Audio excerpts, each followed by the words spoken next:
Sejam todos muito bem-vindos ao nosso podcast do curso de jornalismo da Uniarp, ao nosso Contando Histórias. Eu me chamo Zita, sou estudante do curso de jornalismo e hoje teremos um episódio muito especial. Vamos mergulhar em um dos capítulos mais marcantes da nossa história regional, a Guerra do Contestado, que aconteceu entre o Paraná e Santa Catarina no início do século XX. E para isso, temos a honra de receber a dona Nersina do Vale, uma das grandes guardiãs desta memória. Ela que dedicou sua vida a contar e preservar as histórias dessa época, mantendo vivas as tradições e as lembranças da nossa identidade. Dona Nersina, é um prazer tê-la conosco. Muito obrigada por aceitar o nosso convite. E hoje queremos ouvir mais um pouco sobre a sua trajetória, sobre as suas memórias e o legado da Guerra do Contestado que deixou sobre a nossa região. Também. A senhora poderia compartilhar conosco sobre a sua experiência como narradora dessa história? Sim, eu me empenhei nessa história porque eu perdi o meu avô, Manuel Gomes de Oliveira Pepes, vulgo Neco Pepe, na fazenda Rio Doce, pai do meu pai. Dona Nersina, quantos anos a senhora tem? Eu daqui 13 dias completo 78. 78. E desde criança a senhora... Morei lá no sítio. Sempre morou? Nasceu na localidade? É, durmo no quarto que eu nasci. Isso mesmo. Então, o que eu queria saber? O que despertou seu interesse em se dedicar à preservação da história do Contestado? Pela perca do vô, né? Pela perca do vô, pelo sofrimento da minha avó, que ficou com 6 filhos, sem marido, sem casa, porque eles mataram meu avô, queimaram a casa, e ali ele ficou 6 dias guarnecido por um cachorro, que é o maior amigo do homem. E eu ia pedir qual a ligação que a senhora tinha com familiares nesse conflito, mas a senhora já acabou respondendo que, né, o seu avô fez parte da história da guerra, fez parte da história viva da guerra. Viva, é. Então, para quem não conhece a dona Nersina, ela é uma grande contadora dessa história. A maioria das pessoas em Lebão Regis, geralmente, as professoras levam os alunos. Eu tenho um museuzinho. Tem um museuzinho que eu ia pedir para a senhora falar sobre. O meu avô, que é enterrado atrás, poucos metros atrás da minha casa. E como que foi o processo para a senhora aprender essa história ao longo de todos esses anos? Foi muito triste, porque meu pai não gostava de falar nessa história. Mas daí a minha avó contava o sofrimento que ela teve, ficar com 6 filhos, sem marido, sem casa. 6 dias, ela matava a galinha, cozinhava nos cacos de panela que encontrou do fogo da casa, raspava o sal com uma ferramenta para pegar o sal no meio para salgar, para dar de comer para os filhos, pinducava milho no mujolo, fazia canjica para eles comerem, que era isso que eles tinham. A galinha com a canjica, 6 dias, até que veio os parentes de Laje para enterrar meu avô. O seu avô foi assassinado durante o tempo da guerra? Foi. E a senhora, o seu pai contava como que aconteceu essa história?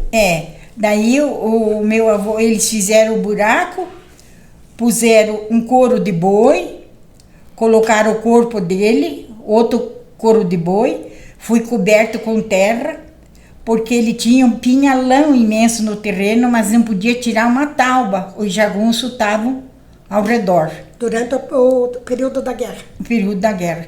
E é ali que ele ficou, ali permanecem os restos mortais deles até hoje. E a senhora mora? Moro lá. Então, para quem ainda não conhece, como que a senhora descreveria, de uma maneira bem simples, o que foi a Guerra do Contestado?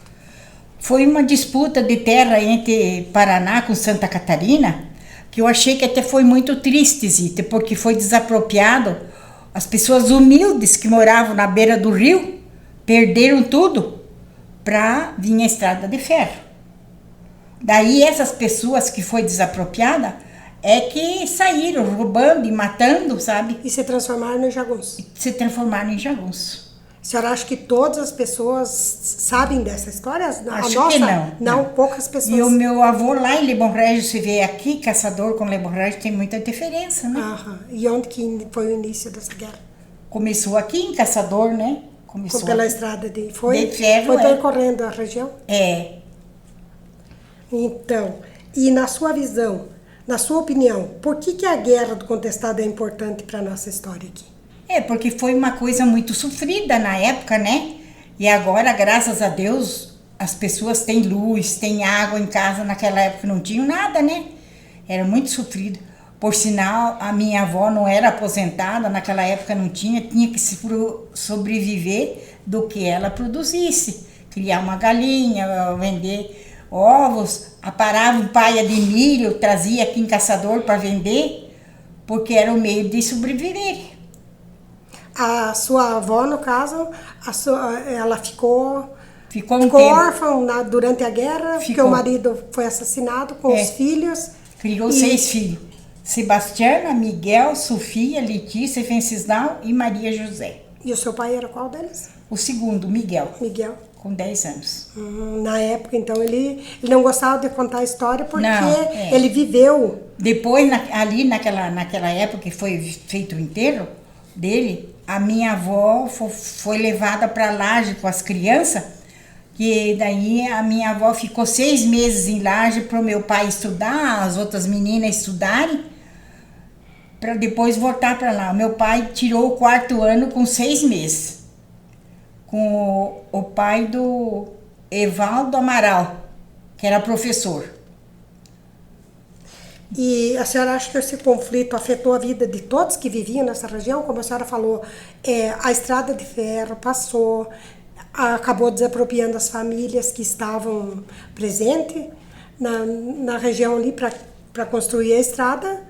Essas afetou, né? E essas famílias foram ficando sem teto. Sem teto, não tem foram nada. Se aglomerando. Daí, no fim, passaram muita fome, porque no começo eles levavam para os redutos criação para comer muita coisa, porque o meu avô tinha bastante criação, mas depois, pro fim, essa gente passaram muita fome. Diz que tinham que comer couro seco, assado para viver, passaram muita fome.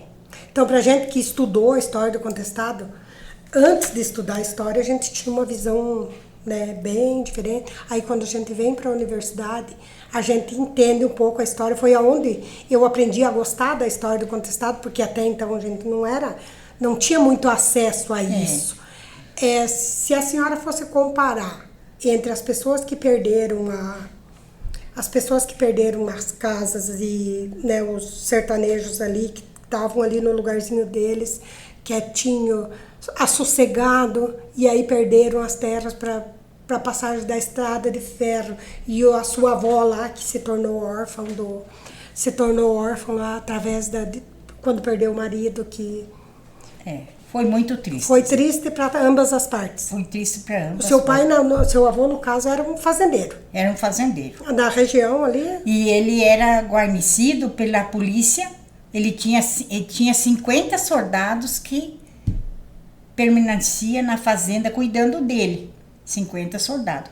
Como ele se dava bem com o jagunço também, quando ia lá, ele fornecia as coisas, né, por jagunço.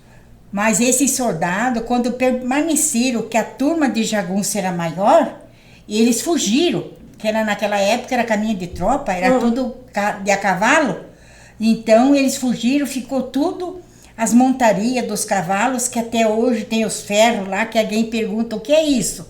Eu conto, é dos arreios dos cavalos que o policiamento guarnecia a casa aqui. Outras coisas perguntam, essa casca de bala, essa foi a que matou meu avô.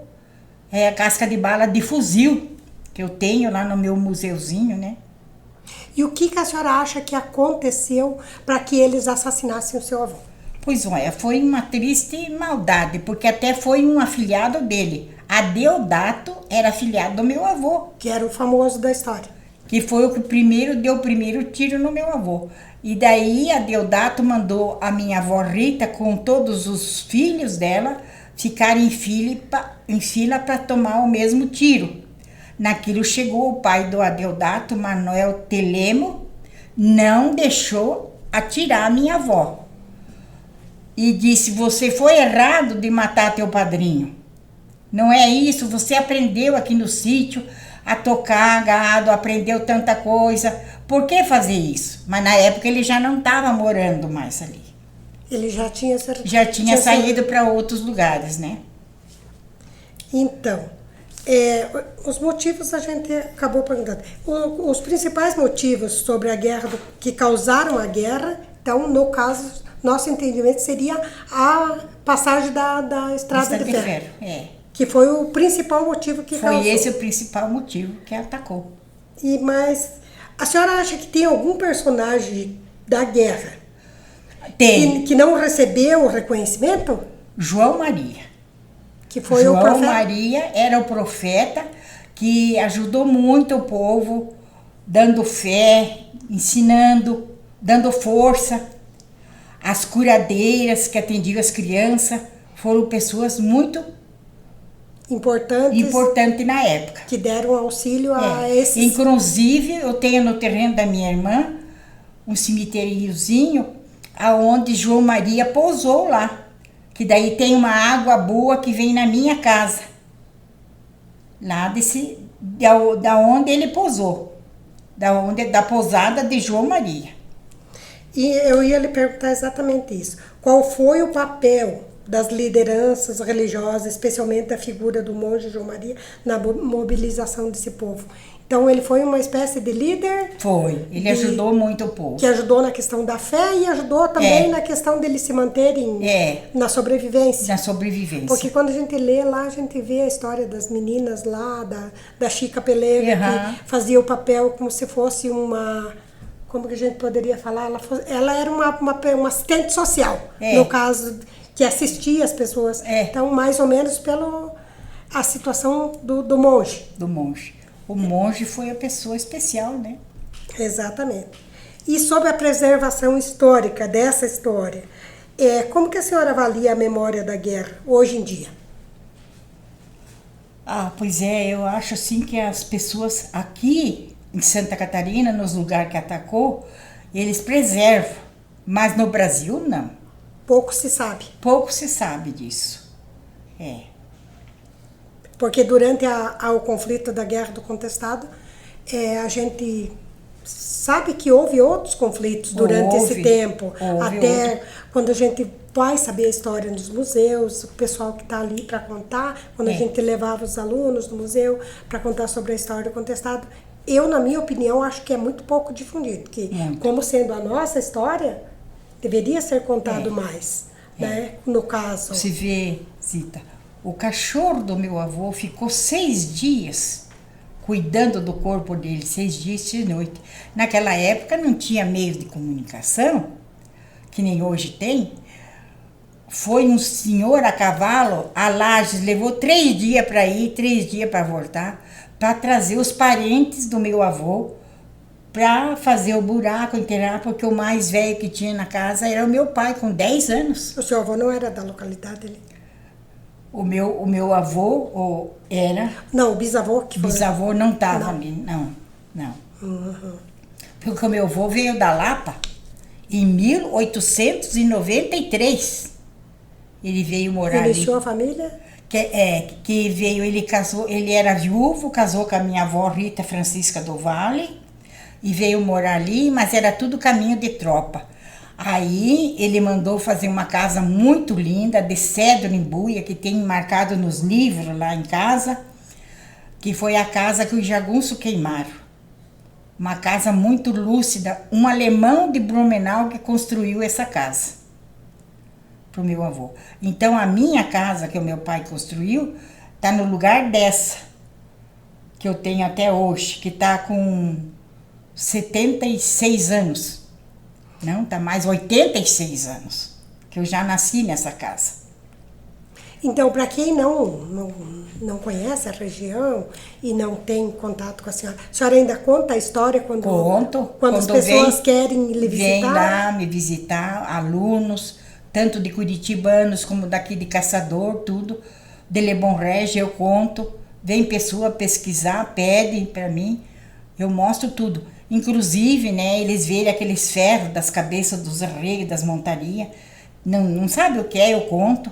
As cascas de bala, isso, aquilo, aquele outro, a gente conta tudo o que foi, né?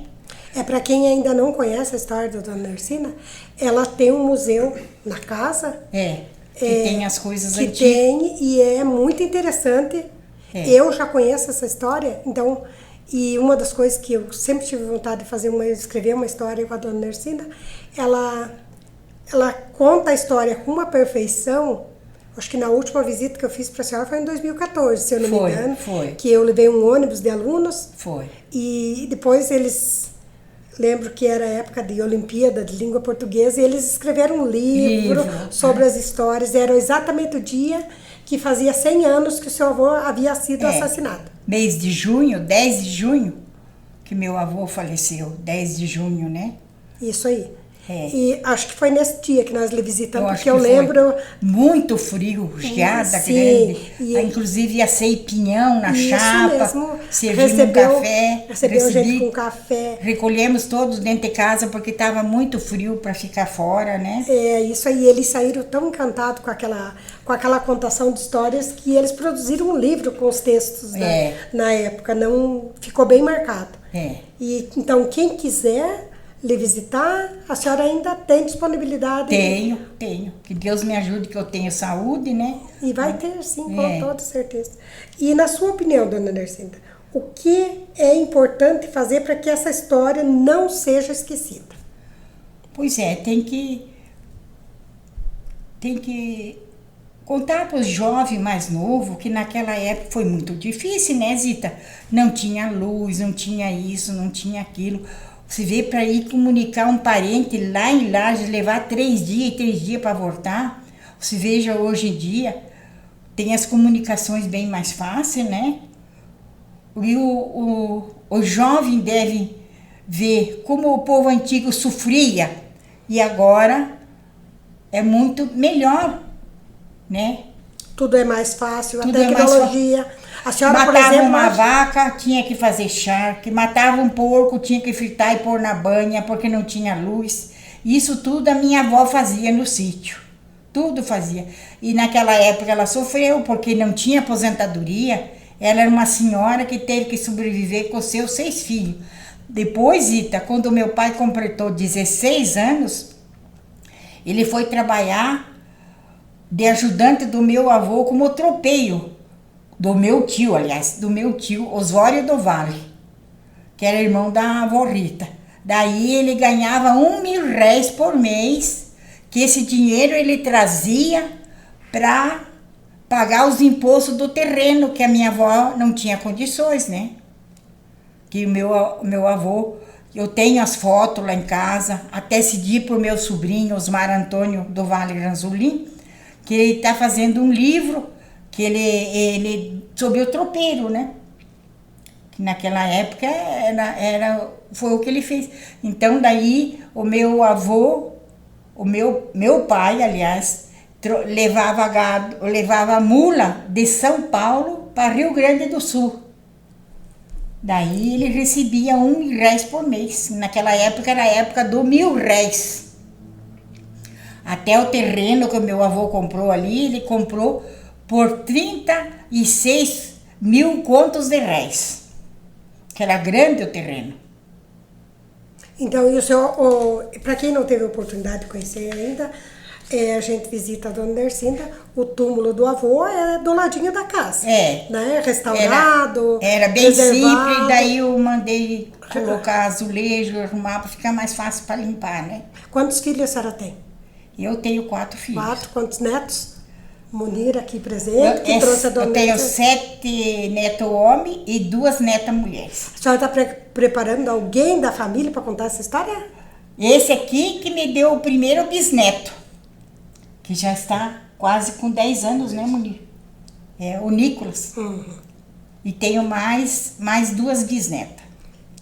E de todos esses da família, tem alguém que se interessa por continuar contando essa história?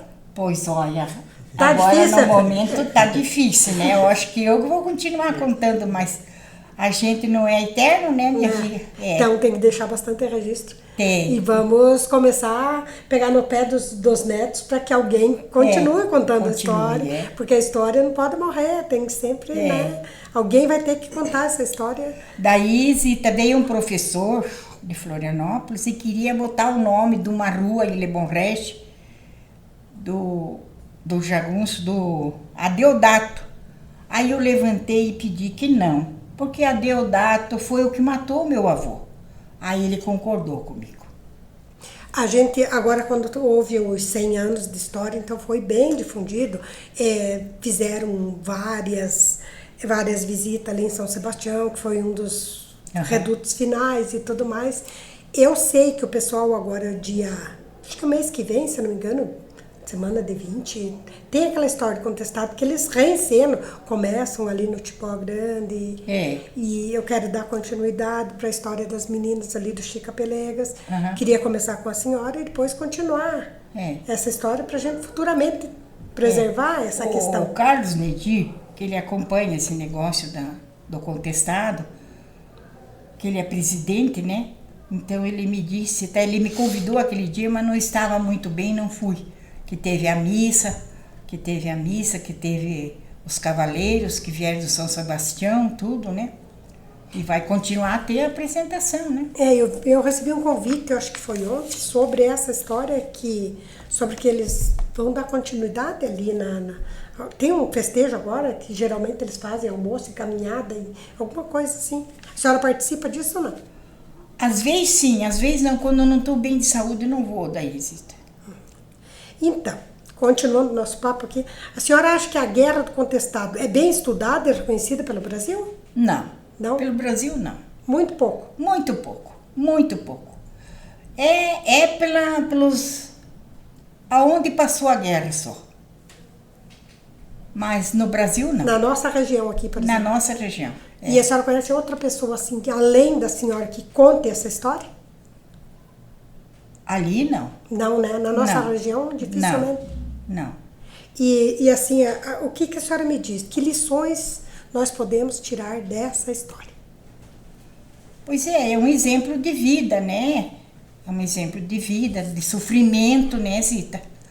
Para passar para a família, para os netos, bisnetos, tudo, né? Como o avô sofreu, né? Comprou aquele terreno, adquiriu tudo e perdeu a vida ali, né? Se a senhora pudesse hoje escolher uma parte da história que todas as pessoas deveriam saber, qual parte que a senhora escolheria? Pois olha, é a parte de João Maria, dando a instrução da bênção, da religião para o povo, né? E tinha também um frei chamado Rogério, as benzedeiras que ajudavam, as parteiras, que tinha muita gente de família boa que pertenciam nos redutos, né? Que amparavam as pessoas. Que amparavam as pessoas, né? Porque ali o papai contava que quem não obedecesse a roubar e a matar, eles matavam. E o meu avô não quis roubar e nem matar, por isso ele morreu. Tá. Então, por fim, dona Nercinda, o que a senhora gostaria de dizer para as novas gerações, digamos, para o seu bisneto, sobre a importância de preservar uma história tão rica quanto esta? Preservar, né? Nos livros, nas coisas, que é uma coisa que segura mais, né, Zita? Porque logo não tem ninguém para contar essa história, né? Vai ter o túmulo lá, né? Meu Munir. Tem que pegar o Munir futuramente? O Munir, o meu bisneto. Temos que pegar ele, levar lá e contar para ele, né? Porque ele é pequeno ainda, né? Então, dona Nercinda, uma mensagem, o que a senhora gostaria de deixar, uma mensagem final para as pessoas que estão nos ouvindo hoje? Pois olha, é uma mensagem que eu estou pensando para falar, Zita. Eu acho que o respeito da religião da educação, que o povo antigo era mais educado, para ir para a igreja, respeitar os pais, os avós, que hoje está diminuindo muito isso.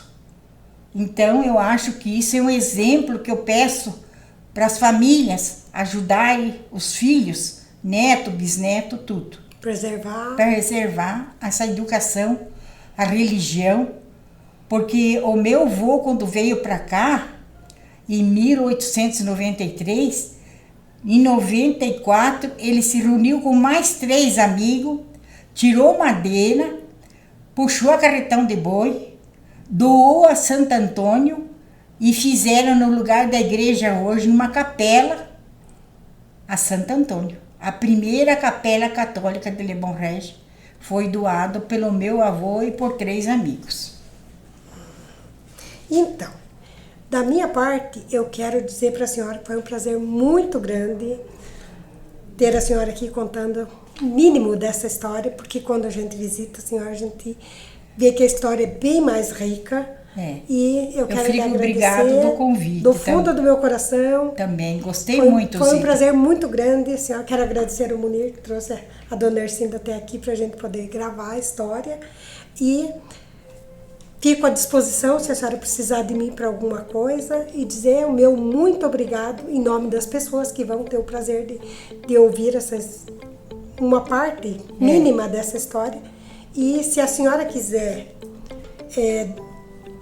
receber as pessoas lá, então a pessoa pode pedir seu contato e... Eu já no momento estou na casa da Neilita. Da sua filha? Mas eu depois do meu aniversário eu vou pro sítio. Tá? Eu vou lá pro sítio. Aí a senhora tem disponibilidade de contar a história? Tenho. Muito bem. Então nós encerramos agora nesse momento o nosso podcast, agradecendo a presença da dona Nercina, do Munir que trouxe ela até aqui e de todas as pessoas e do nosso cinegrafista e das pessoas que vão nos ouvir. Fiquei muito contente de saber que ele é sobrinho da Zélia, minha grande amiga, que a Zélia para mim é como uma irmã que eu tenho.